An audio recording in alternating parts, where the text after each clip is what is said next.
Hello friends, शौर्य class में आपका एक बार फिर से स्वागत है।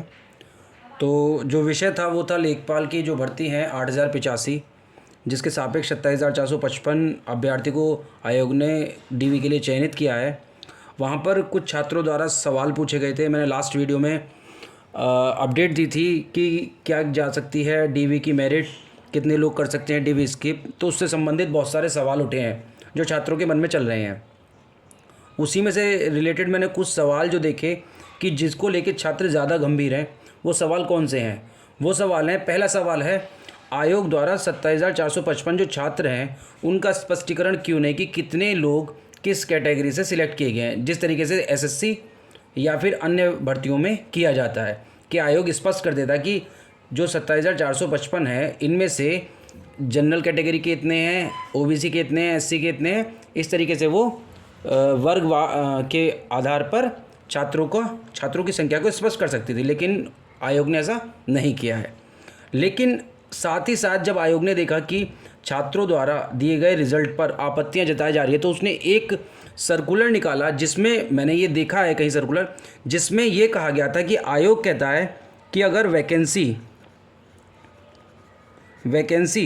अगर 500 से कम है, 500 से कम है, उस कंडीशन में आयोग जो है वो 2 गुना बच्चे बुलाता है।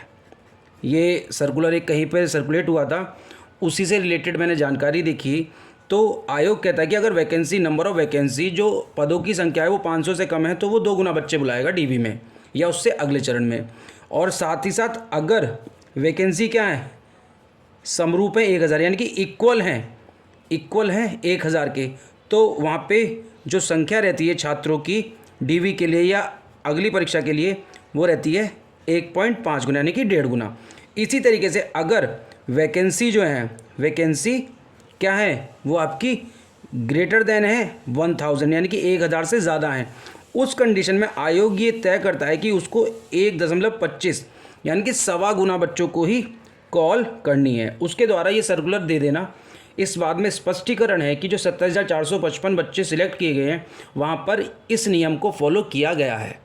ये आप उम्मीद रखिए आयोग ने ऐसी गलती नहीं की होगी कि उसने 3 गुना बच्चे ले लिए हैं, तो जो कैटेगरी वाइज आयोग का निर्णय होता है उसको उसने इसके अगेंस्ट लिया होगा।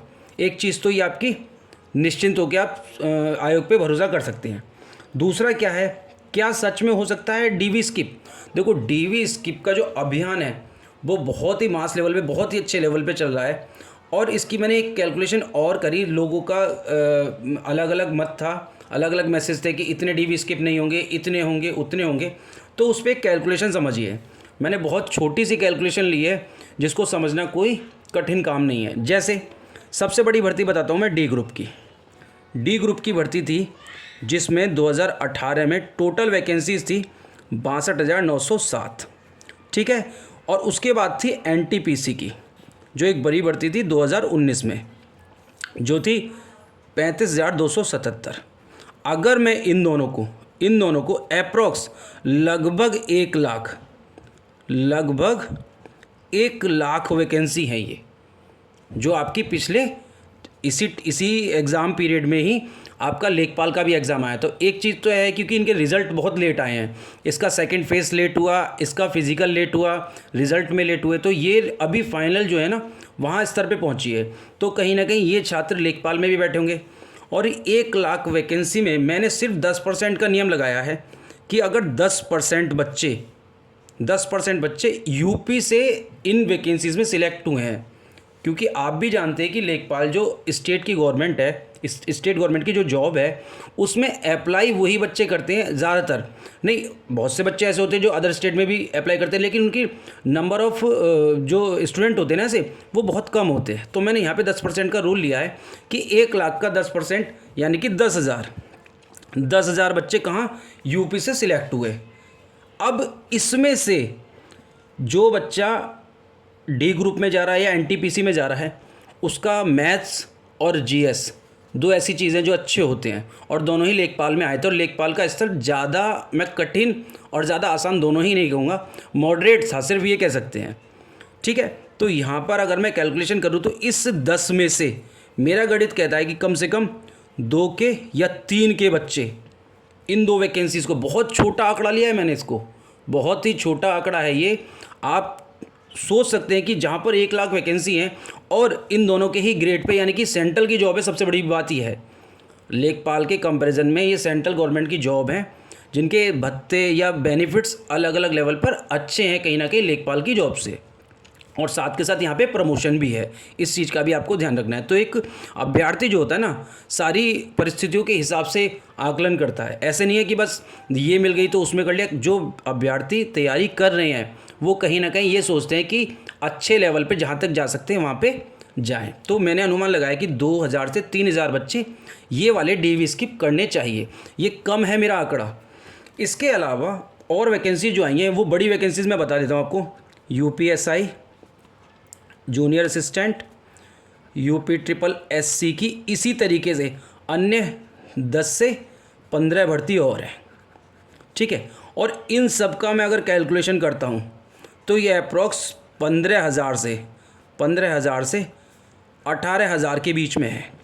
अब ये जितनी भी भर्तियाँ हैं ये कहाँ से हैं? उत्तर प्रदेश से हैं, ये भी आप समझिए। और कोई भी भर्ती ऐसी नहीं है जो लेखपाल से नीचे के स्तर की हो, कोई भी भर्ती। तो यहाँ पे जो बच्चे सिलेक्ट हुए हैं उनका स्तर कहीं ना कहीं अच्छे से भी बहुत अच्छा है। अगर मैं 10% को हटा भी दूँ तो यानी कि यूपीएसआई में जो बच्चा सिलेक्ट हुआ है, जूनियर असिस्टेंट में सिलेक्ट हुआ है, या यूपी ट्रिपल एससी की जो अन्य भर्तियाँ पिछले 5-6 सालों से अटकी हुई थी वो भी कंप्लीट हुई हैं, तो वहाँ पे एक चीज़ तो लग सकती है कि 15,000 से 18,000 बच्चे कहीं ना कहीं इन भर्तियों में बैठे थे, जो कि सिर्फ कहाँ से थे? यूपी में से हैं, ठीक है। अब कहेंगे सर यहाँ पे डीवी स्किप कितना हो सकता है? भाई जो बच्चा यूपी ट्रिपल एससी की या जूनियर असिस्टेंट में सिलेक्ट हो गया, या यूपीएसआई में सिलेक्ट हो गया, या अन्य भर्तियाँ जो आई थी उसमें सिलेक्ट हो गया, तो वो क्यों लेखपाल का डीवी कराएगा?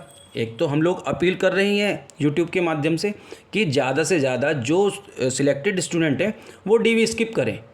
तो यहाँ पर मेरा कैलकुलेशन कहता है कि इन 15 से 18,000 भर्तियों में से 5 से 7,000 बच्चे। बहुत से स्टूडेंट कह रहे होंगे कि क्या ये लॉजिक है? मतलब अप्रॉक्स 33% बच्चे स्किप बिल्कुल करेंगे, क्योंकि जो ओवरलैपिंग वाला क्राइटेरिया है ना, इस चीज़ को समझिए। आयोग को भी ये चीज़ पता है, तभी वो सर्कुलर पे सर्कुलर निकाल रहा है कि हम वेटिंग भी लगाएंगे, ये करेंगे, वो करेंगे। आपने देखा होगा पिछले 1 महीने में लेखपाल के रिजल्ट के बाद जितने सर्कुलर आयोग ने निकाले हैं, शायद उससे पहले इतने नहीं निकाले थे। किस लिए? कि छात्रों को ताकि स्पष्टीकरण मिल सके कि भाई ये होने वाला है, ठीक है। तो मैं यहाँ पे 5 से 7 के मान के चल रहा हूँ। अगर मैं इन दोनों को कैलकुलेट कर लेता हूँ तो आपके सामने जो रिज़ल्ट निकल के आएगा वो रिज़ल्ट निकल के आएगा 7 के से 10 के। यही मेरा आंकड़ा है। मैंने लास्ट वीडियो में आपको 5,000 बताया था, वो 5,000 में इस वाली वैकेंसीज़ को लेके कह रहा था। और भी है, मैं ये नहीं कह रहा हूँ कि ये बिल्कुल सत्य हो गया, मेरे द्वारा कही गई बात बिल्कुल सत्य, ऐसा बिल्कुल नहीं है। लेकिन आप खुद कैलकुलेशन कीजिए एक चीज़ की कि जहाँ पर 1 लाख वैकेंसी हैं वहाँ पे मैंने 2-3 हज़ार बच्चे माने कि डीवी स्किप करने चाहिए कम से कम। आप भी जानते हैं इलाहाबाद बोर्ड से बच्चे इतने चयनित होते हैं रेलवे में जिसकी कोई हद नहीं। और वो ऐसा ही नहीं कि इलाहाबाद बोर्ड, अदर बोर्ड में भी जाते हैं, वहाँ पे सिलेक्ट होते हैं। तो वो क्या करते हैं, और इतनी अच्छी अच्छी पोस्ट थी यहाँ पर, अगर आप पोस्ट में जाके देखेंगे तो जूनियर क्लर्क कम टाइपिस्ट थी, अकाउंट क्लर्क कम टाइपिस्ट थी, टीसी की थी, गुड्स गार्ड की थी, जिनका पे स्केल और सैलरी और अन्य भत्ते इतने ज़्यादा हैं जो लेखपाल के कंपेरिजन में बहुत लाख गुना अच्छी है। तो वो बच्चा, अगर मैं फिर बोलता हूँ, उसको होम सिकनेस नहीं है, आपको परिवार के पास नहीं रहना, परिवार से मतलब है कि घर से दूर चला जाएगा, इस तरीके से, तो वो वैकेंसीज़ बहुत अच्छी हैं। तो ये बच्चे मेरे हिसाब से तो बिल्कुल डीवी स्किप करने चाहिए ही चाहिए। अब मैंने अपने लास्ट वीडियो में एक चीज़ देखी थी कि अभ्यर्थी बहुत बहस कर रहे थे कि इतने पीएच के स्टूडेंट नहीं है, इतने हैं, इतने नहीं हैं। देखिए, आंकड़ा तो किसी के पास भी नहीं है, लेकिन एक कैलकुलेशन करके आप अंदाज़ा लगा सकते हैं। सारा अंदाज़ा आप कैसे लगाएंगे कि आपके पास जो आंकड़े उपलब्ध हों। मैंने एक कैलकुलेशन की, पीएच के 306 वैकेंसी है। सब बच्चे जानते हैं कि 8,085 के अगेंस्ट आयोग ने 30 गुना बच्चे यानी कि 2,47,000, लगभग 2,47,667 बच्चों को लेखपाल के लिए, लेखपाल की परीक्षा के लिए चयनित किया था। 30 गुना थे। तो यहाँ पे एक चीज़ ये रही होगी कि जनरल के भी 30 गुना, एससी के भी 30 गुना, ओबीसी के भी 30 गुना, तो पीएच के भी 30 गुना ही होने चाहिए थे, ठीक है। ये बैठता है 9,180। मैंने लास्ट वीडियो में, आप वहाँ जाके देख सकते हैं। वीडियो अगर आपको अच्छा लगे वहाँ पे तो उसको लाइक, सब्सक्राइब और कमेंट में आप अपने ओपिनियन ज़रूर दीजिएगा कि क्या चीज़ थी क्या नहीं थी। 9180 मैंने पूरी स्ट्रेंथ ले ली थी, लेकिन यहाँ हमको पता है कि जब लेखपाल की परीक्षा हुई थी तो 2,47,667 बच्चों में से बहुत से ऐसे बच्चे थे जिन्होंने परीक्षा छोड़ दी थी या उनकी छूट गई थी। तो अप्रोक्स 10% का था। शायद न्यूज़ में आया था कि 2,12,000 बच्चों ने परीक्षा दी थी, ऐसा था कुछ, 2,12,000 या 22 था, मुझे उसका आइडिया नहीं। तो अगर मैं 10% भी कर लेता हूँ तो करीब 24,000 बच्चों ने परीक्षा छोड़ दी। यहाँ पे मैंने लगाया 2.24 लाख, यानी कि 2,24,000 बच्चों ने परीक्षा दी। अगर 10% बच्चों ने, सभी ने ओवरऑल ने परीक्षा छोड़ी तो कहीं ना कहीं पीएच के भी 10% ही रहे होंगे। ये तो कैलकुलेशन समझिए भाई, मैंने ओवरऑल लिया है तो पीएच के भी 10% रहेंगे। अगर यहाँ भी मैं 10% ही माइनस कर देता हूँ, ये मैं मानता हूँ इस चीज़ को कि ये आंकड़ा थोड़ा सा विवादित हो सकता है कि 10% ओवरऑल में था, लेकिन कैलकुलेशन ओवरऑल पे ही चलती है। 10% करने के बाद भी यहाँ पर आपके 918 बच्चे ही कम होते हैं और उसके बाद भी 8,162 बच्चे बचते हैं। तो आप एक चीज़ को समझ लीजिए कि 8,000 से एक बच्चा भी कम नहीं है पीएच के केस में। ठीक है। दूसरा, डीवी स्किप का बहुत बड़ा रोल होने वाला है इस लेखपाल की परीक्षा में, जो आज से पहले कभी नहीं हुआ।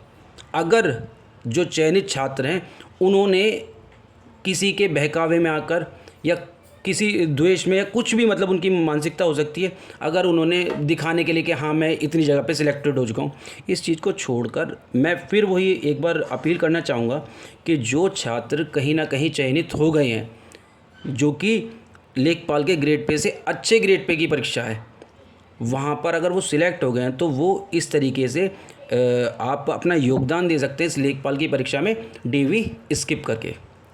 ठीक है। इसके अलावा अभी तक जितना मैंने कैलकुलेशन किया, ये मैंने एक दिन पूरा इससे लगाया। लास्ट मैंने कमेंट्स देखे अपने कि कहाँ कहाँ छात्रों को क्या दिक्कत आ रही है। कुछ छात्रों को एक डाउट और था, छात्र ये कह रहे थे सर आपने फ़ीमेल को नहीं लिया है, सर एक्स सर्विसमैन। ये मैंने सबका ओवरऑल कैलकुलेशन किया है। फ़ीमेल भी वहाँ पे जनरल, ओबीसी, एससी में ही काउंट हो रही हैं। हो सकता है कि फ़ीमेल्स को मैंने वहाँ पे अलग से कैटेगराइज ना किया हो, क्योंकि वहाँ पे 36 और वो आरक्षण का जो एक क्राइटेरिया है ना, उसको मैंने हटा दिया है। मैंने वहाँ पे जितनी नंबर ऑफ़ वैकेंसीज़ हैं, चाहे जनरल की है चाहे ओबीसी के, उसके हिसाब से वीडियो बनाया था। ठीक है। इसके बाद जो लास्ट बच्चों के मन में सवाल उठ रहा है ना, वो बहुत ज़रूरी है। क्यों? क्योंकि जितना ज़्यादा समय लगेगा डीवी में, उतने ही बच्चों के मन में शंका, टेंशन, मतलब स्तर अच्छे लेवल का हो जाएगा और बच्चे कहीं ना कहीं डिप्रेशन में आ सकते हैं। खासकर वो बच्चे जो कहाँ पे, बिल्कुल बॉर्डर पे, यानी कि जिनके 70.75, 76 या 76.25, ये जो बच्चे हैं ना, ये कहीं ना कहीं डिप्रेशन में आ सकते हैं। तो आयोग को एक चीज़ का ध्यान है, अब डीवी की शुरुआत कब तक होगी, यहाँ पे डीवी की शुरुआत से ज़्यादा ख़त्म कब होगा उसको भी ध्यान में रखना है। सब लोग बोल रहे हैं कि अगले मंथ स्टार्ट हो जाएगा, होना भी चाहिए, क्योंकि अभी जो कुछ जगह इलेक्शन का माहौल है उस वजह से रुका हुआ है। नहीं तो मेरे हिसाब से भी मुझे लगता है कि जून तक तो डीवी हर हाल में स्टार्ट हो जाना चाहिए। क्यों होना चाहिए मैं बता देता हूँ।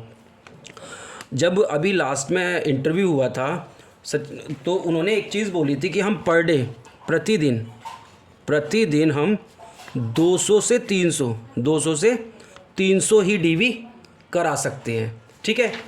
अगर मैं 27,000 बच्चों का डीवी कराने बैठ गया तो मैं 200 पर डे 200 लोगों का मानता हूँ, तो 27,455 जो आपके बच्चे हैं, अगर इनको 200 डीवी पर डे होगा ना, तो अप्रॉक्स 135 प्लस डेज़ लगेंगे।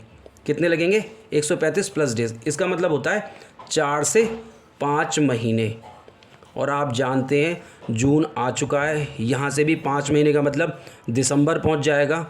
डीवी स्किप के बाद कई बार क्या होता है कि कुछ एक्स्ट्रा टाइम दिया जाता है। ठीक है। तो उस हिसाब से 5 महीने या 4 महीने कम से कम लगने चाहिए डीवी स्किप में। कितना भी तेज़ी से करेंगे, क्योंकि विभाग को, आयोग को इसके साथ साथ जो पैरेलल परीक्षाएं चल रही हैं, जैसे कि आपकी वन दरोगा का रिज़ल्ट उनको निकालना है, उसका फिज़िकल भी करवाना है, साथ ही साथ वीडियो का जो एग्ज़ाम है, विलेज डेवलपमेंट ऑफिसर, जो 2018 में कैंसिल हो गया था, उसको भी करवाना है, उसका रिज़ल्ट भी निकालना है। तो सारी चीज़ें पैरेलल चलेंगी। इस वजह से कम 4 से 5 महीने आयोग को लग जाने चाहिए। तो ये मेरा सारा कैलकुलेशन था। अगर फिर भी आपको लगता है कि कुछ चीज़ें छूट गई हैं तो आप कमेंट बॉक्स में डिस्कस ज़रूर करें, जिससे मैं उनके बारे में, विषय के बारे में ज़्यादा से ज़्यादा सोच सकूं और आपको उनके बारे में डिटेल्स दे सकूं। इसके अलावा आप लोगों से मैं एक बार फिर बोलूँगा कि जो बच्चे बॉर्डर पे हैं वो हताश ना हो, और उनके लिए अगर उन्होंने, बहुत से ऐसे छात्र होंगे जो शायद वीडियो के एग्ज़ाम में अपीयर होंगे, आप मन लगा के वीडियो के एग्ज़ाम की तैयारी कीजिए। हो सकता है कि आपका यहाँ पे भी सिलेक्शन हो और वहाँ पे भी सिलेक्शन हो, आप दोनों तरीके से पॉजिटिव रहें। तो आज के लिए इतना ही। आपको वीडियो अच्छा लगा हो तो चैनल को लाइक और सब्सक्राइब ज़रूर करें, और ज़्यादा से ज़्यादा शेयर करें ताकि जो बच्चे बॉर्डर पे हैं वो डिप्रेशन में ना आए। आज के लिए इतना ही, धन्यवाद।